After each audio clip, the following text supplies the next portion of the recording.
आज हम एक समान त्वरित गति के समीकरण का निगमन करेंगे, है ना। तो गति के तीन समीकरण होते हैं। पहला समीकरण है v is equal to u plus a t. ये गति का पहला समीकरण है। दूसरा समीकरण है s बराबर you t plus 1/2 a t square यानी टी की घाते 2। और तीसरा है वी स्क्वायर यानी वी की घाते 2 बराबर यू स्क्वायर यानी यू की घाते 2 प्लस 2as। ये गति के तीन समीकरण हैं और इनको हमें सिद्ध करना है। v क्या हमारा अंतिम वेग है, u क्या है प्रारंभिक वेग है, a क्या है त्वरण है। यहां पर एक समान त्वरित क्यों लिखा गया है? क्योंकि यहां पूरी गति के दौरान त्वरण परिवर्तित नहीं होता है। त्वरण का मान क्या रहता है? स्थिर रहता है, अचल रहता है।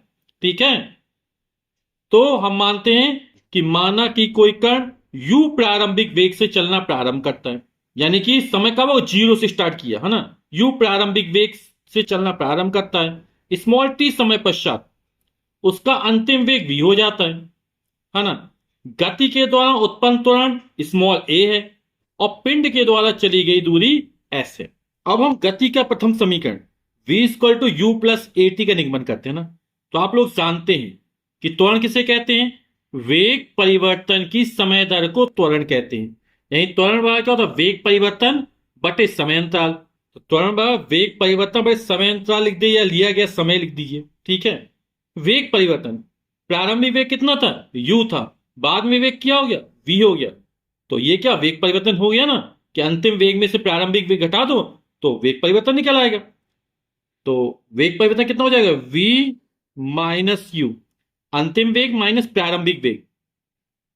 समय अंतराल कितना है? t है। हमने माना जीरो से चलना प्रारंभ किया है ना, स्टार्टिंग बिल्कुल, और t समय उसका वेग v हो जाता है। त्वरण कितना है? a है। क्रॉस मल्टीप्लिकेशन कर देते हैं तो a का t में गुणा होगा, यहां बटे में 1 मान लेंगे तो 1 का v माइनस यू में गुणा होगा, तो हो जाएगा v माइनस यू बराबर ए टी। माइनस यू को बराबर को उस तरफ ले जाते हैं, पक्षांतर कर देते हैं तो ये हो जाएगा v बराबर u उस तरफ पहुंचा तो u प्लस ए टी। यही हमारे गति का प्रथम समीकरण है। अब हम गति के द्वितीय समीकरण क्या है? s equal to u t plus 1/2 a t square, इसका निगमन करेंगे। इसको हम समीकरण 1 मान लेते हैं। तो चली गई दूरी बराबर होता है औसत वेग गुणे समय। औसत वेग कर्ण ने क्या किया था? कर्ण या पिंड ने u प्रारंभिक वेग से चलना प्रारंभ किया था और अंत में उसका वेग v हो गया। यानी बीच में रास्ते में वेग क्या हो रहा? परिवर्तित हो रहा है ना। जीरो से चलना प्रारंभ किया, समय टोटल t लगा, तो हम यहां औसत वेग निकाल लेते। ठीक है, चली गई दूरी s बराबर औसत वेग, प्रारंभिक वेग u था, अंतिम वेग v था, दो वेगों को जोड़ा तो 2 का भाग कर दिया, है ना, तो औसत निकाल आता है। इसी तरह तो औसत निकलता है, गुणित समय अंतराल या समय t हो गया। अब s इक्वल टू हो जाएगा u। अब इस समीकरण 1 से v का मान निकाला, कितना निकला? u plus a T. तो v का मान रख देते समीकरण 1 से, कितना रख देंगे? यहां पर u प्लस ए टी रख देंगे, तो u तो पहले से था और v की जगह रख दिया u प्लस ए टी बटे 2 गुणा टी। u में u जोड़ा तो 2u हो जाएगा प्लस ए टी हो जाएगा बटे 2 गुणा टी। ठीक है, अब क्या करेंगे?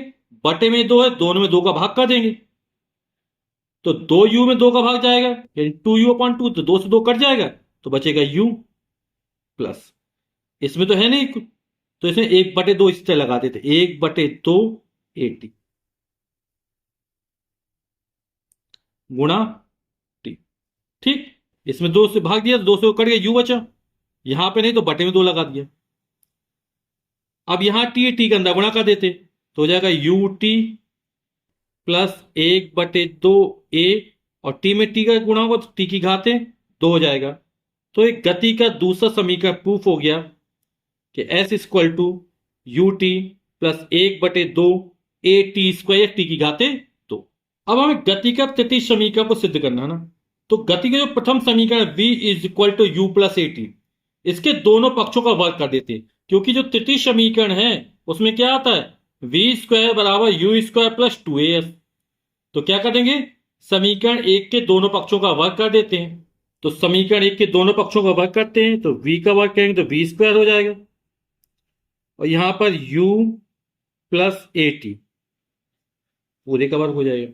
इसका वर्ग किया तो इसका वर्ग कर दिया, तो ये हो जाएगा वी स्क्वायर बराबर u प्लस ए टी। आप लोग ये वाली सम का पढ़ चुके होगा, a प्लस बी पूरे की घाते 2 यानी होल स्क्वायर। तो a प्लस बी का होल स्क्वायर बराबर क्या होता है, a square plus two a b plus b square. तो a कितना है u, है ना, तो इसको a प्लस बी के होल स्क्वायर यानी पूरे के वर्ग से इसका प्रसार कर देते हैं। तो कितना है ए स्क्वायर, तो a की जगह u है तो u स्क्वायर हो जाएगा, प्लस टू ए बी, 2 लिखा, a का मान है u और b का मान कितना 80, 2ab हो गया, प्लस बी स्क्वायर, बी का कितना 80 है, 80 का वर्ग यानी 80 गुणा 80, तो a में a का गुणा तो a स्क्वायर हो जाएगा और t में t का गुणा तो t स्क्वायर हो जाएगा। तो हो जाएगा you square plus to U A T.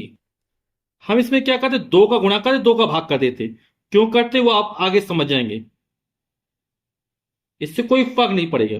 2 से 2 करे 2 एक कम 2 यानी यही है ए स्क्वायर टी स्क्वायर, है ना, यू स्क्वायर प्लस, अब देखो यहां पर 2 है ना, यहां भी 2 है तो 2 कॉमन निकाल लेते, यहां पर a है और यहां पर ए स्क्वायर, तो इससे भी एक निकल आएगा a, तो 2a कॉमन निकाला। आपने जो गति का तृतीय समीकरण वो क्या आता है, v square u square plus two a s आता है ना, तो 2a दोनों से कॉमन निकला है। अब अंदर क्या बचा रहेगा, 2 निकल गया, a निकल गया, तो यहां से बचेगा यूटी, प्लस था प्लस लगाया, ये 2 निकल गया, बटे का 2 बचेगा तो 1/2, एक ए निकल गया तो एक ए बचा रहेगा, और ये टी स्क्वायर। समझ में आ गया ना आप लोगों को, 2 निकल गया और ए स्क्वायर ने ए गुणा ए, तो एक ए बाहर निकल गया तो एक ए बचा रहेगा। अब गति का जो दूसरा समीकरण वो क्या है, एस बराबर you t plus 1/2 a t square, अभी हमने सिद्ध किया, तो इस पूरे की जगह क्या आ जाएगा, ऐसा आ जाएगा गति के द्वितीय समीकरण से। तो वी स्क्वायर बराबर यू स्क्वायर प्लस टू ए, और गति के द्वितीय समीकरण से इस पूरे का मान कितना एस है, एस बराबर होता है you t plus 1/2 a t square, तो इस पूरे जगह कितना रख देंगे, एस रख देंगे। तो ये हमारा गति का जो तृतीय समीकरण है वो हमने सिद्ध कर दिया, वी स्क्वायर बराबर you square plus two a S.